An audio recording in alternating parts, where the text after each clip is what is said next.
Okay, so we're looking at the notions of automated beauty this week, and we're joined by Julia Coffey, my colleague in the Newcastle Youth Studies Centre. So thanks for joining us, Julia. My Um, pleasure. you can learn more about Julia's work there. Can you tell me a little bit about yourself and your research? Sure. Yeah, I'm an associate professor in sociology here at the university, and I co-direct the Newcastle Youth Study Centre with Steve. Um, I'm just finishing up a project on young people's selfie editing practices, about how they sort of understand themselves through the practices of taking images, but also kind of perfecting them or optimizing them, and what that means for body image and well-being in a sort of digital landscape where this is becoming so much more the way that people present themselves and know who Mm. they are through those things. So throughout your career, you've been particularly interested in the body, and more recently, you've been interested in the kind of integration and connections between the digital and data and the body, right? Yeah, definitely. So I started out looking at bodywork practices, so the things that people do to present how they look and who they want to be, like show who they are to the world through the way you dress, or if you wear makeup, or how you sort of, work on your body in every way you can think of, really. Um, and obviously, over time, that work also happens online, digitally, through the kind of digital edits that people can make, as well as physical ones through like going to the gym or cosmetic surgery or just more mundane sort of clothing kind of things.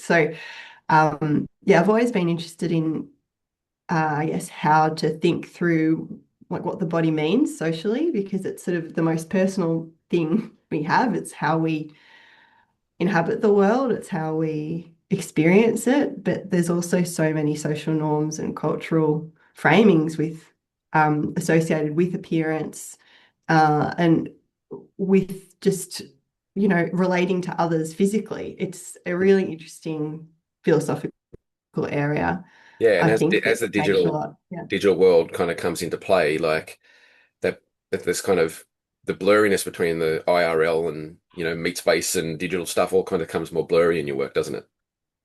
Yeah, definitely. Because I mean, obviously, we sense things differently online when we're connecting with a screen as a physical object and interacting with images in that way, but we're still the same physical body interacting in those spaces. Mm. You're never purely virtual or purely physical. It's sort of the theories I've been looking at, sort of see or try to take seriously how blurry those lines are.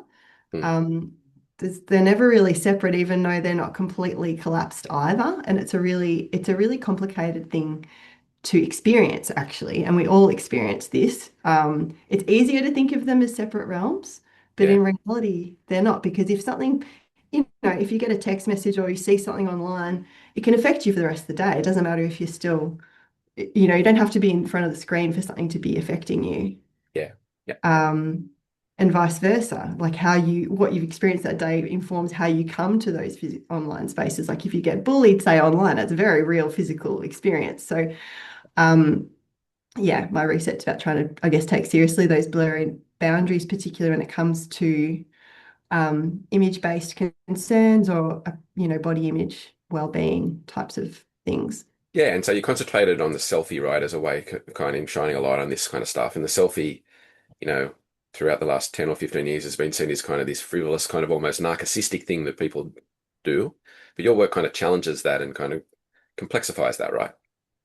Yeah, absolutely. Because I mean, as you will have been learning this course, adults, every generation loves to punch down on the one that comes afterwards. And the young people aged, in their 20s now were the first generation to experience the rise of social media platform culture through Snapchat, Instagram, and selfie arose in that context, because presenting yourself Mm. online, not just to your peers, but to broader audiences, posting selfies was the way to show you exist in the world for Yeah, that generation.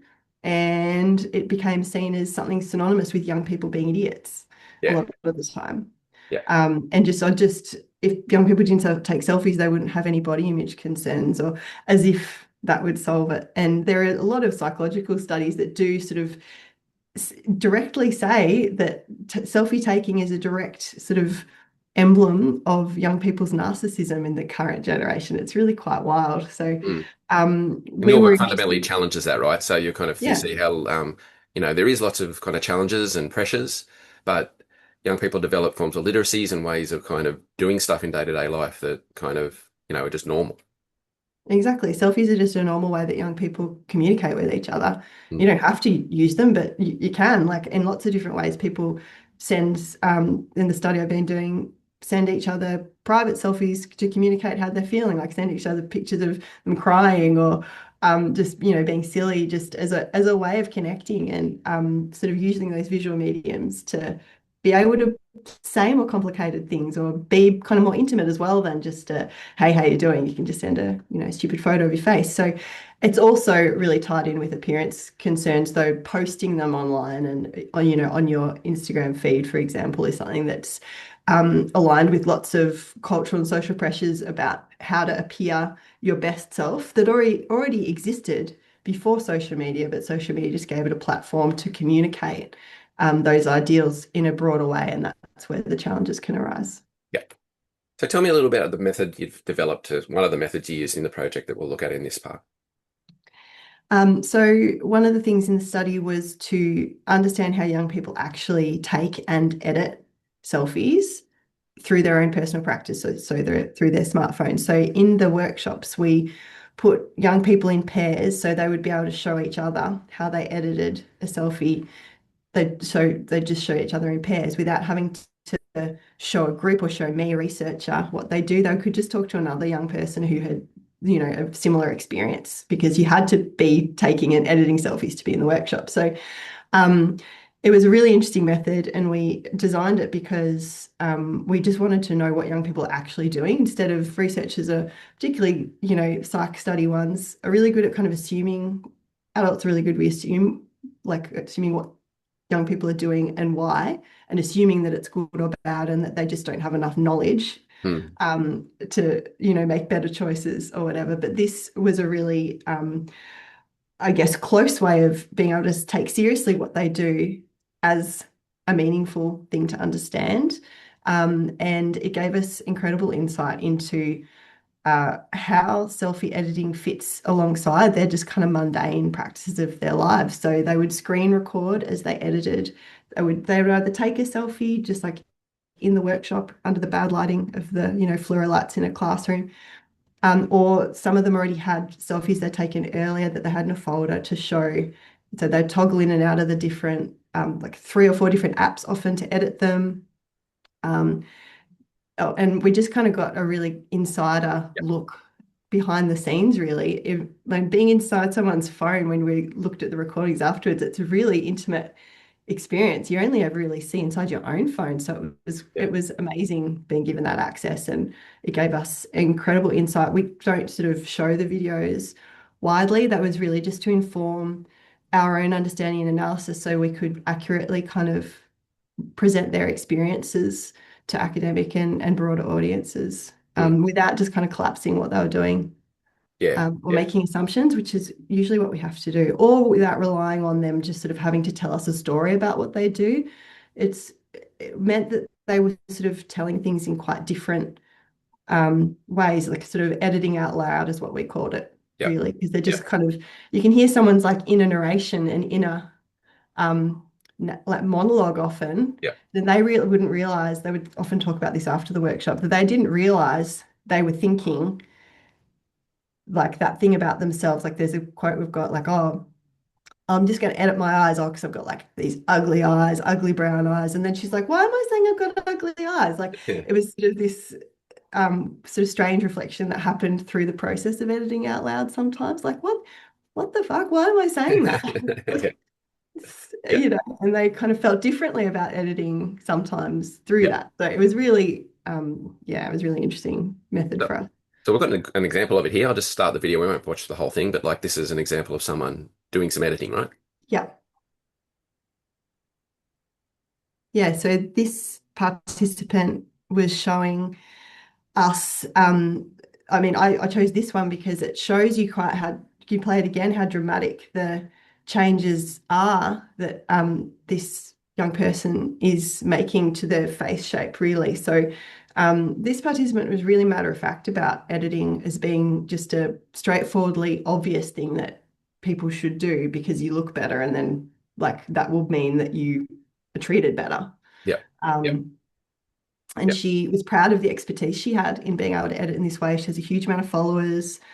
And she was like, well, yeah, this is just what's more beautiful in society. So of course I'm going to change my face in these ways. Other participants in the workshop kind of seemed a bit uncomfortable about that because they were sort of aware of the fact that usually editing, particularly sort of dramatically changing yourself, is kind of stigmatized Yep. or Is that what they something call that you wouldn't structural editing? necessarily Structural editing? structural editing. Yeah. Yeah, because she was, yeah, making really dramatic, or you could see in the before and after, her face is like her skin is a lot lighter. Mm. The Mm. face is sort of has this particular angle to it. Yep. And this is a So similar version, right? yeah, a similar version of structural To the editing body. here. Um, and yeah, they sort of often feel that it's a difficult thing to admit to or own up to, but that they all kind of acknowledge that you would do this because it helps you conform to what an ideal is that doesn't originate from young people, right? Young people aren't deciding what Yeah. image norms are or what appearance culture is. They're trying to fit into or align themselves with it because there are real social, cultural rewards or punishments as well. So it's a Yep. really complicated space to be in, particularly in sort of body image culture or sort of the social discourse around body image, where you're some women in particular are somehow just supposed to like not care about it and just like reject beauty norms as though Yeah. that's an easy thing to do. Yep. So this is a space where you can see these pressures really being directly applied to the body, but they're not purely individual Mm. concerns. These come from elsewhere, and they're kind of collective discussions that happen in the workshops about how is it possible to escape from these. Yeah. It's kind of not, but I some remember people when you try. first It's yeah, I remember when you first showed me the that with where she cinches her waist, and I kind of gasped. Like it was kind of quite almost confronting to see like what you assume is kind of happening in the backstage and be able to kind of see. And I think in the narration, she kind of says, "Oh, that's too much, isn't it?" And kind of brings it back a bit. Um, yeah, yeah, yeah, yeah. So there's kind of limits, and you don't want to kind of go. You don't want to kind of get going busted beyond a certain amount. Is that's there's a kind of culture of that, isn't there? yeah, exactly. Because editing is stigmatized because you're supposed to sort of not change yourself too much. Um, we're supposed to love ourselves as we naturally are, right? That's Mm, the discourse. yeah, So it's, I mean, McRobbie and other feminist scholars have talked about this for years as being the, the double-edged sword of femininity, right? Is very constrained as to what's acceptable and respectable. But yeah, the costs are so high if you don't conform or can be. So mm, it sort of creates this another thing that women are somehow supposed to manage or escape from. yeah. Yeah. Um, so I'll mute this. Yeah. pardon? Oh, I'll mute it. Yeah, I'll let you go. Yeah. Yeah, cool. So um, there was some, yeah, interesting. We had sort of a number of non-binary participants as well who were talking about the experience of trying to present who they were, or being editing being a useful way to kind of expand the boundaries of sort of normative femininity often that they had sort of grown up with quite commonly, and then were sort of trying to reclaim or align with more queer forms of presentation that were not sort of cis hetero femme, but were maybe like non-binary femme-ish or androgynous, or they described it in a range of different ways. But yeah, this participant here talked about like would try to sort of sharpen the angles of their jaw through the kind of physical way that they were posing, and would also just kind of try to mess with the gaze or try to flip it around a bit. And in the end of this video, she like turns the image upside down. They turn the image upside down. So, um, but also just sort of also talked about the difficulties of ever really escaping a predominant male gaze because they feel it's sometimes safer to present still in accordance with that gaze, even though they're trying to live in a way that creates a space for where that doesn't have to happen. Yeah. And I just thought it was very interesting around it and sort of feeling responsibility to their queer non-binary community to expand beyond that kind of Yep. binary, but just how fraught it is, even for those who are actively sort of politically aligned and have like community supports around this. It Mm. still is such a personal, intimate experience that plays out through these editing technologies. Yep. Yep. And there's a kind of also a kind of politics of this for racialized people as well, isn't there? Yeah, absolutely. So we had a lot of participants who are from different countries in Asia, Korea or China or Brunei or Thailand, just many, many different places. And they would all talk about the sort of the specific beauty standards that they're aware of that are being different in different countries. So Mm. there'd be a Western beauty standard that was sort of presented in Facetune primarily, and how that would often make non-Western or Asian features look ridiculous. So they would need to use Me Too or a different a Chinese editing app that would be more appropriate and make different changes that looked aligned with a Asian beauty standard or a Chinese beauty standard, as they called it. So Yep. it's, beauty norms or beauty filters are always already racialized.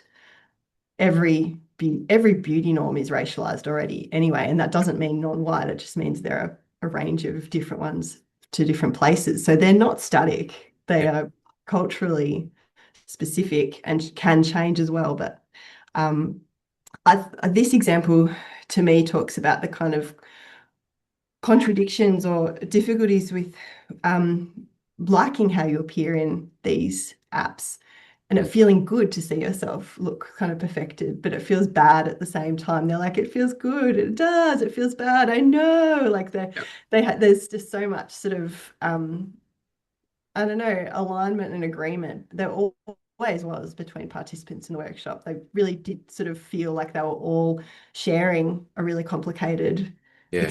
experience. Um, and also, they didn't really talk about this normally. We thought in this project that young people would always talk about how they edited selfies, but it is such a private experience, and there seemed to be something quite like kind of a relief about talking about it with a Mm. group Something in a safe cathartic. way where they knew they weren't going to be judged for it because everyone else is already doing the same thing. Yeah. Um, and even these two participants are sisters, and they hadn't even talked about it with each other. So, Yeah. Wow. interesting. Yeah. Yeah. Yeah. Okay. Um, so yeah, and this is an interesting example too of the mirror, the smartphone as mirror. Yeah. Freya talked about, yeah, wishing that the capacities that she had for editing in the smartphone, the zooming in, she would always sort of use those kind of physical gestures, be able to tap something away, cinch in your waist, or like smooth skin, just reshape yourself so totally. She described wishing that when she got out of the mirror, she could just sort of physically make those Mm. digital changes actualized through Yeah.